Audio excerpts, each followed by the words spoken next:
Zenni offers prescription glasses starting at $6.95, as well as affordable sunglasses, blue blockers, and more. The best part? Try any frame, anywhere, with our 3D virtual try-on. Visit Zenni.com today and change the way you buy glasses forever. Few events have affected the National Transportation Safety Board as much as TWA Flight 800. It tragically exploded 12 minutes after departing New York back in 1996, almost exactly this date. It touched off a years-long investigation and a long list of lessons learned. Now the reassembled fuselage of the doomed 747 in storage in a Virginia warehouse for the last 25-some years is about to be scrapped. For some perspective on the significance of the moment, we turn to the NTSB's Managing Director, Sharon Bryson. Ms. Bryson, good to have you on. Thank you. And to the Chief Advisor for International Affairs, Frank Hildrup. Mr. Hildrup, good to have you on. Good morning, Tom. Let's begin with the immediate future here, this reassembled fuselage, which the images were famous at the time of the plane recovered from the ocean and the whole accident reconstructed. What's going to happen next with this and why? The training center lease comes to an end in 2023, and as a part of our assessment of our training needs and the way forward, there was a decision made that we could train in today's digital environment without having to have the actual reconstruction to be able to do that. And so it is the 25th anniversary of this tragic accident. And along with the closing of the training center facility, we felt that it was a good time for us to decommission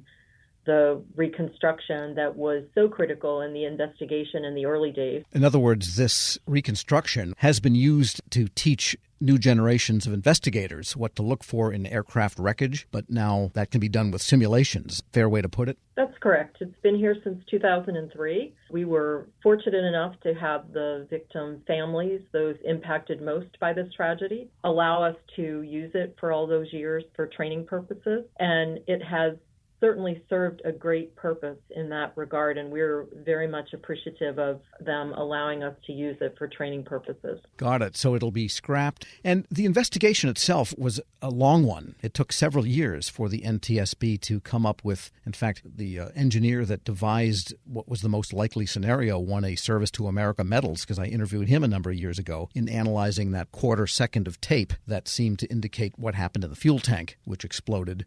How did that change the NTSB and some of the intra-governmental arguments that ensued after the accident? The accident investigation itself took about 4.5 years total. It's not the longest investigation in our agency's history, but certainly the next to the longest investigation that we've conducted. The reconstruction demonstrates clearly the extent to which our agency will go in order to be able to be sure that we have it right prior to making any recommendations for changes. Certainly, you hit on a very good point. There are really three things I think that are key coming out of this accident for the agency. Number one, there was the passage of the Aviation Disaster Family Assistance Act, which changed the way family members were treated, the information they were provided, all of that following a major aviation disaster. The second was that it was very clear that there were federal agencies that needed to work more closely together, and that when an accident or tragedy like this happens, it's important for our government to speak with one voice to those people who are most significantly impacted. And then the last is, I think for our agency, the idea that when we make a recommendation that at the moment in time doesn't have a clear path for implementation, we still need to make those recommendations. Our recommendation and the fact that it was on our most wanted list for 10 years is what we believe caused the development of that technology that today makes aircraft far more safe. We are speaking with Sharon Bryson, Managing Director of the National Transportation Safety Board, and with Frank Hildrup, the Chief Advisor for International Affairs. And Frank, you were at the scene, I understand, at the aftermath of that crash. Tell us what you recall, and then let's get into some of the reconstruction details. Well, I was part of the GO team that was dispatched early the morning following the accident. There was so much activity when we got up into the area, lots of FBI personnel, lots of other assistance from local authorities. I recall it being quite overwhelming of a scene. We knew we had a huge job ahead of us. and we had to start that process of reconstruction at some point. But first, to do that, we had to recover wreckage. So that was the first thing I remember. But this is we've done this before. It's the kind of thing that we have to just have a process and stick with it. And I think that over time, that's what we had. Eventually, we had recovered enough wreckage to start to see certain aspects in the wreckage and also begin the idea of reconstruction. And were you aided by the fact that it did take place, one, over the ocean so that all the parts didn't burn up as they often do when planes hit the ground, big planes like that at high speed, and also by the fact that it wasn't very far offshore that it did occur, such that you could recover most of the pieces within a reasonable amount of time? Well, I think that's a good point. It certainly, obviously, when we have an event, an in-flight fire, in a lot of cases, if there's a post-crash fire, it may obscure that kind of damage. So that it's a good point, and that certainly was something maybe in our favor a little bit. But then you're dealing with the water recovery. Luckily, it was diveable. We had huge assistance from the Navy divers, and it took quite a bit of time. The other thing that we realized pretty early on, we all knew about what the stories and speculation and rumors. We had seen certain things on tape ourselves to wonder what may have been involved here, but we knew we had to have a very, very extensive recovery effort, which continued throughout the year to the point where even we used kind of a scallop trawler to just dredge under the sand to make sure we got everything. But we had to answer the questions for ourselves. We had to answer questions for the FBI.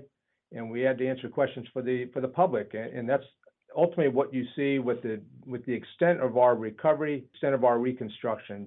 Those are the reasons that we went to such great lengths. We wanted to be sure we not only ruled a lot out along the process. I don't think people understand how much that's part of our investigative process, is to rule out certain aspects as we go along, but maintaining focus on where the evidence is leading us. And you needed 93 feet of fuselage to really determine, in this case, in contrast with, say, the earlier flight where an American Airlines engine fell off, where you could concentrate on that part of the plane and you wouldn't need the tail to find out why an engine fell off. In this case, you needed as much of the plane as you could possibly reconstruct, correct? I think that's mostly correct. I mean, obviously, the airplane, 93 feet, is perhaps maybe around half of the length of the airplane. I'm not sure exactly, but we certainly could have done more, but we reconstructed what we needed around the center wing tank. As we began recovering more wreckage and starting to look at that, that's where there was a lot of interesting pieces with fire damage. The pieces that were found earliest in the debris path were several parts from around and including part of the center wing tank. And obviously that's going to tell you quite a bit. So our focus went there within the weeks of starting to recover things, but we also wanted to extend the reconstruction to make sure that, to answer questions that it could have been some external event perhaps, and make sure everybody saw what we saw, make sure we're answering questions for the FBI once again, to make sure we had enough wreckage and reconstruction around the center wing tank to answer all of those questions. And that was early in the internet age, or the mass internet age. There was a lot of speculation on internet forums and email at that time that seemed to that had a different view of what happened. They thought there was some conspiracy to cover up a missile attack and so forth, and people thought they saw these things. But in the end, you had to kind of filter out. And I guess I'm asking you, Ms. Bryson, that's got to be a factor nowadays, is to make sure people stick to the facts of the investigation and try to tune out all that internet noise. That's correct. This independent agency, is responsible to gather those facts, and we present those facts once they're vetted. We will release information. I'm sure you're aware of some of that. We release information that we know to be factual as we're going through the investigation, and try to stay the course with those things that we know to be factual. And by the way, you mentioned that this investigation was the second longest. What was the longest? The U.S. Airways 427 accident that happened in Pennsylvania prior to TWA 800. And when I say difference in time, it's really a few months in terms of length of time for the investigations. But technically, 427 was a longer investigation. All right, and just to summarize this then, is this something that in the annals of NTSB is taught to new employees and to incoming employees, as this is the quintessential way that we approach things, and now we try to have a good intergovernmental cooperation, and also we take the time that it takes to get to the bottom of things? Those very basic principles are taught to our investigators and taught as much as we can to those who provide support to us when we're conducting an accident investigation. I think as important to that is that these investigations are so important that we simply can't get it wrong.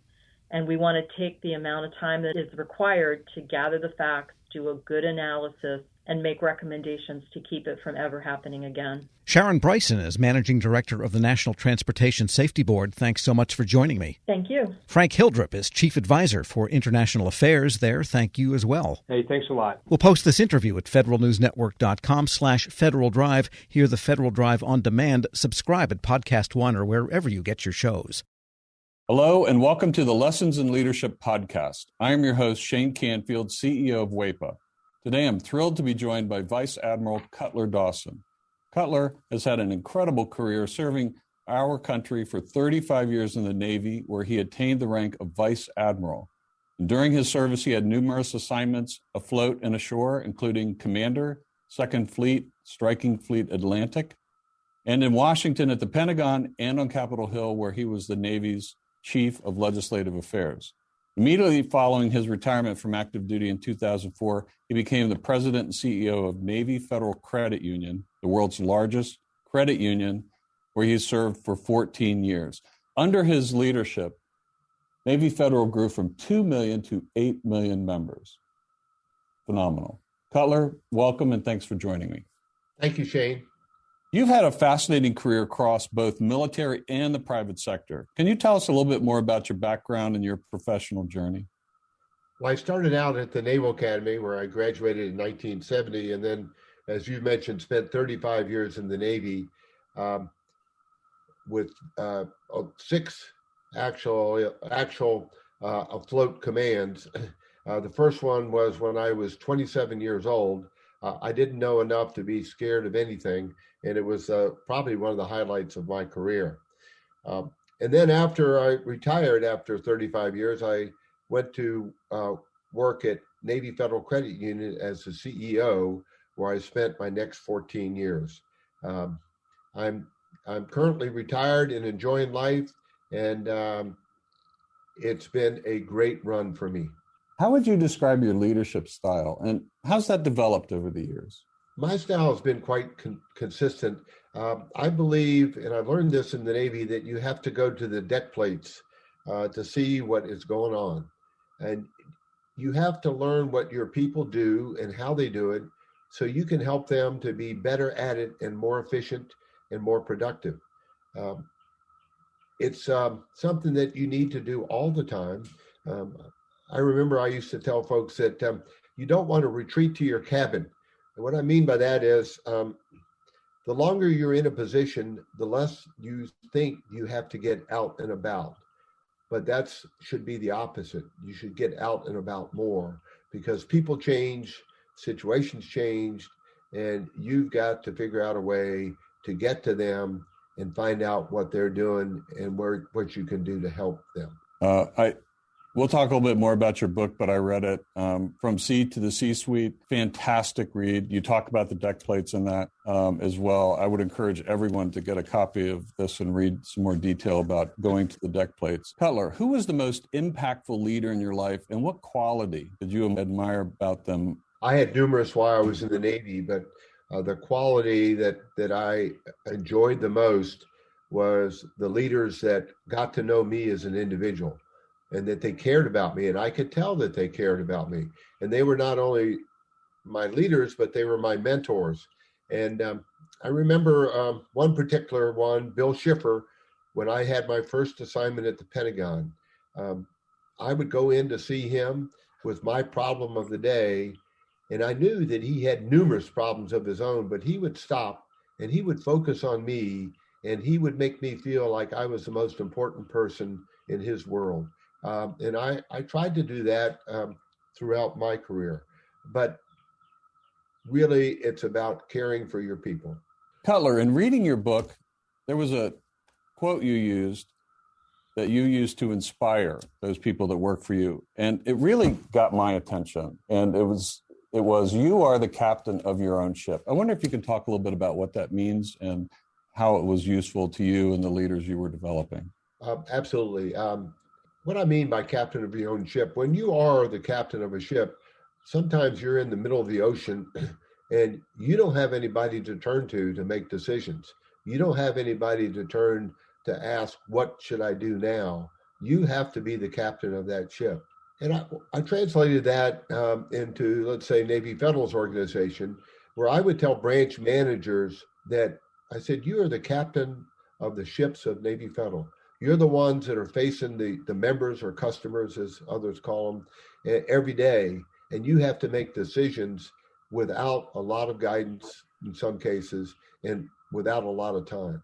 So be the captain of your own ship. Step up, make decisions, do what you think is right, and you never can go wrong.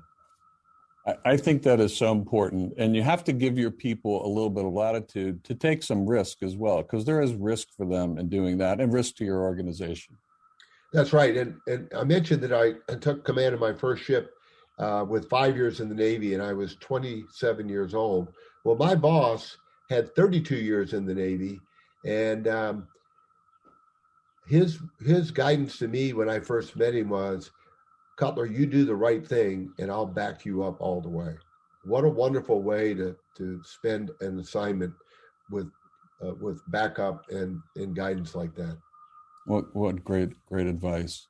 It's clear leadership is a topic you're passionate about. You wrote the book we mentioned before, From C to C-Suite. Can you tell us a little bit about that project? Yes, when I was at Navy Federal, I would tell sea stories as parables to get my point across. And folks would tell me, Cutler, we like your stories. It gives us a picture of what you're trying to tell us. Now, what else are they going to say? They work for me, but I took it as a compliment, and it was. And my wife encouraged me to write a book, and I needed a co-author to help me. And I found a lady named Taylor Keelan, who was the perfect co-author. She turned in my stories into wonderful chapters that I'm very proud of. Where can listeners find a copy? Well, you can get it on Amazon, and you can also get it on the Naval Institute website. And I might add that any proceeds from the book, Navy Federal uses to give to charity. Fantastic. Cutler, thank you very much. Really enjoyed your time and your lessons in leadership and sharing with us your life story. And I've learned a lot, both from talking to you today and reading your book. And thank you very much for your time. It's my pleasure. And I would like to add one thing, if I could, Shane. During my assignments in Washington, D.C., I gained the utmost respect for the civilians that work here every day. They're hardworking, they're dedicated, and they have my eternal gratitude. I got to come and go from the Pentagon. They stayed every day and worked in Washington when I got to go out and enjoy being at sea. Perfect. Thank you. Yeah, WEPA serves civilian federal employees, but your comment is well taken because the interaction between the two is continuous, it's nonstop, and it's critical. So the career civil servants, as well as career military, our country would not be where it is today without them. I totally agree. And I can tell you from the U.S. Navy standpoint, we couldn't operate like we do without them being the backbone of what we do. Thank you very much for your time today, Cutler. And to everyone listening to Lessons in Leadership podcast, we'll see you next time. Angie's List is now Angie, your home for everything home. Angie still has the same top pros and reviews you've counted on for more than 20 years. Only now, you'll also get access to all the tools you need to make your home a happy place. Inside, outside, big or small, Angie helps you find the right solution for whatever you need done, all from your phone. It's simple to find upfront pricing and instantly book hundreds of projects. You can even search pricing guides to see what others paid for similar jobs and easily compare quotes from top local pros to make sure you're getting a fair price. From lawn care to repairing the AC to the project of your dreams, Angie has your home projects handled from start to finish. Plus, when you book and pay through Angie, they'll cover your project up to the full purchase price plus limited damage protection with their happiness guarantee. Make your home an Angie home. Check out Angie.com today. And for more on the happiness guarantee, go to Angie.com/happiness-guarantee.htm. Spotify is where millennials and Gen Zs are creating, curating, and experiencing culture. And now they're ready for a reset.